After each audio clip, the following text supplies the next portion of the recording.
cows, hauling hay, and feeding chickens. With that background, I wanted to be a veterinarian. My first choice of colleges was Washington State because they had a vet school. Had I actually enrolled there, I probably would be a veterinarian today. But I also wanted to play college football, and when the coach there started talking about finding a place for me in the line, I said thanks but no thanks, and enrolled at Pacific Lutheran where I'd have a better chance of playing quarterback. At the end of my first year at Pacific Lutheran, I was still a pre-vet.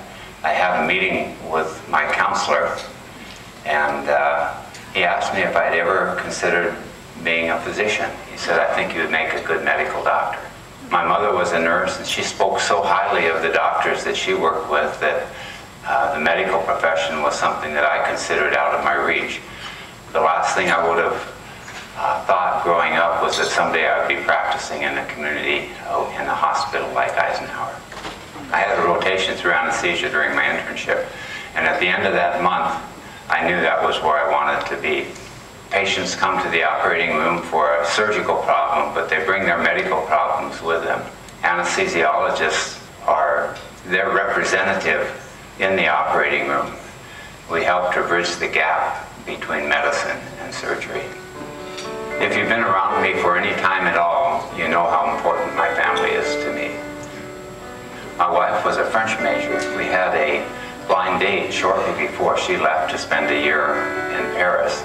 I had an assignment to Australia at that time for 3 years, but when the base closed there, I found myself in Vietnam, and we started to write. We communicated by mail for a year. We had our second date on my way to England for my next assignment. Within a matter of days, we were engaged, and we were married a short time later. My wife and I will celebrate our 43rd wedding anniversary next month. We've raised 3 sons together. They are fine men, and I'm very proud of them. I've been at Eisenhower for 32 years. We came in 1977. My father-in-law semi-retired down here, who is a general practitioner from North Dakota.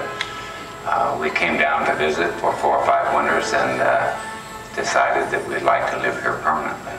Everybody has a story, and I enjoy learning about what's important in my patients' lives. I especially like patients with a sense of humor. It makes my day if we can make it. I'd like to thank the Auxillary for this recognition. When I find myself in the same company with Dr. Nashimi and all those that have been named before me, it's really an honor.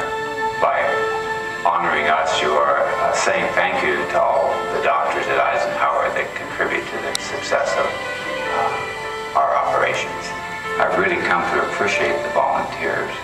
They're professional, they're appropriate, they're always smiling. They really seem to enjoy what they're doing. Eisenhower has received recognition as centers of excellence in many different specialty areas. I don't know if there's any such recognition for an auxiliary or a volunteer organization, but if there was, I think the auxiliary here should be first in line.